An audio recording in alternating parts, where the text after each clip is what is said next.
I first thought about becoming a teacher when I was working with a drama therapy group. I thought I wanted to be an actor and I wanted to be a writer, but I was working with troubled kids, and each of them had a story. What better way than to use English and theater and art to strengthen students that come out of their shells?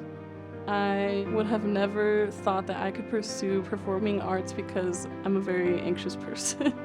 You're in an environment where you can just be you. Like, he doesn't limit you in any way.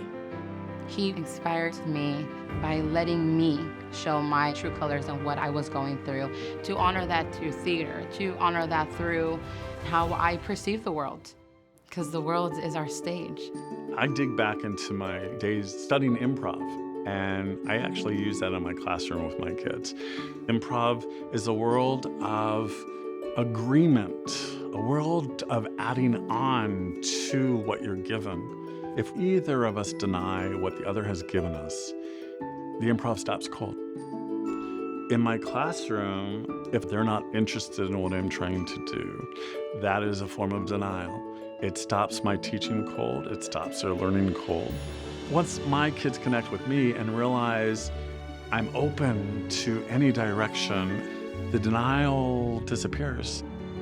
Improv taught me that it's important to try and embrace a conversation because we can learn about ourselves through other people. That's the biggest thing I took away, and just being really flexible. It can be used in so many aspects of life. You can tell he listens. He incorporates what students say into his actions in his work as a teacher, and you can see it. Students, I think, feel safe in my class because I'm willing to take chances. If we're doing improvs, I do improvs with them. If we're writing, I give samples of my work. Mr. Wadigan does the Book About Me project, which is amazing. Students reflect on where they've been, where they are, and where they want to go. It just shows me how inspirational I can be, because when people look at that book, I just see them smile.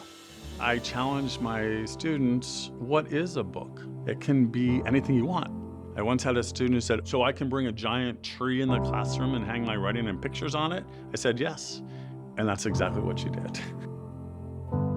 This is the book I made with Mr. Wadigan.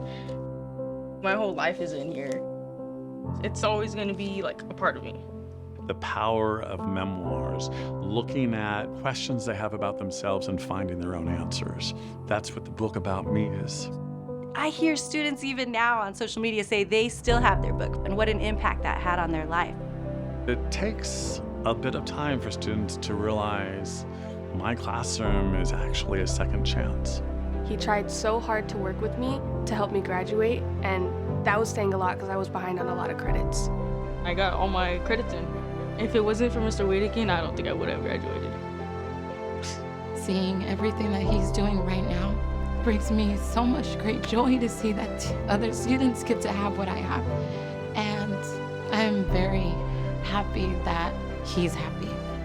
Continuation schools are not a dumping ground for failures. Continuation schools are a different type of teaching and different type of learning. They need a place where they can know that that's okay.